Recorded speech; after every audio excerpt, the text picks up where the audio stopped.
जोंनि भलन्टियार पस्टिंआनो जाथों जोंनि एबसुनि वर्कारानो जाथों गोदोनि वर्कारानो जाथों दानि वर्कारानो जाथों बिथांमोना दिनै बे इलेक्शननि केम्पेइननि समाव कुनु इउपिपिएलखौ बा बिजेपिखौ कुनु धरनै मदद खालामनो मोना।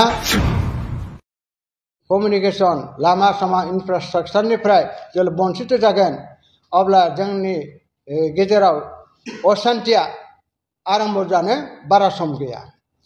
बेनिखायनो जोङो बुंनो नागिरदों जे जों दा बे मुहूर्तआव जोङो कुनु मोनसे पलिटिकेल पार्टी बिसेसकरि जोंहा बुंनांगौ दङ जे बिटिआर सुक्तिखौ खालामना लाबोनाय प्रमद बर' आरो बिथांनि दैदेननाय जितु इउपिपिएल राजखान्थि दोलो बे इउपिपिएल राजखान्थि दोलोआ बुंनो थाङोब्ला जोंनि थाखाय खहा लाबोगासिनो दङ। बिथांमोना बिटिआर सुक्ति आरो बेनिफ्राय बिटिसि सुक्ति आरो बे सिक्स शेड्युलखौ फोजोबस्रांनो थाखाय बिथांमोना आसाम गभर्नमेन्ट हिमन्त बिश्व शर्माजों लोगो लाफादों बेखौ जोङो फोरमान मोनगासिनो दङ। आरो बावैसो जितु स्टेटमेन्ट होबाय दिलीप शइकियाया जोंनि उदालगुरि दरंनि एमपिआ बिथाङा बुंदों माने बिटिआरआव बा बिटिसिआवहाय बहाय ट्राइबेल ब्लक थानो मोना आरो बेनिफ्राय सिक्स शेड्युल थानो मोना मोननैबो थानो मोना जेखिजाया मोनसे बोखारनांगौ होननानै बिथाङा जा बुंदों बे बुंनाय स्टेटमेन्टआ कुनु गोदान बाथ्रा नङा।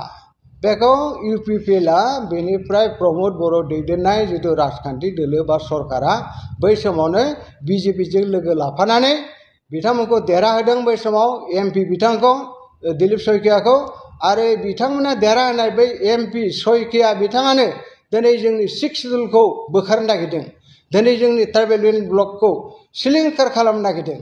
गतिके जोङो बुंनो हायो जे प्रमद बर' इउपिपिएल आरो बिजेपि कुनु डिफारेन्स गैया कुनु फाराग गैया। बिथांमोना बे गंसे नावनिनो बिथांमोना माने जात्रि। गतिके बे समाव बिथांमोना इउपिपिएल जानानै जुदिव बिथांमोना बिजेपि सरकारनि हेंथा बाथ्रा बुंदोंब्लाबो जों बेखौ फोथाया।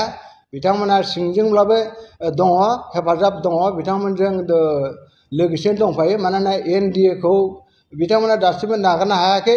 बिजेपिजों जे बिथांमोना मित्रता गैया एलायन्स गैया बेखौ बिथांमोना अफिसियेलि दाबो फोसावनो हायाखै। गतिके बेनो फोरमान जायो जे बिजेपिजों इउपिपिएलजों बिसोरो लोगोसेयैनो बिथांमोना सोलिगासिनो दङ।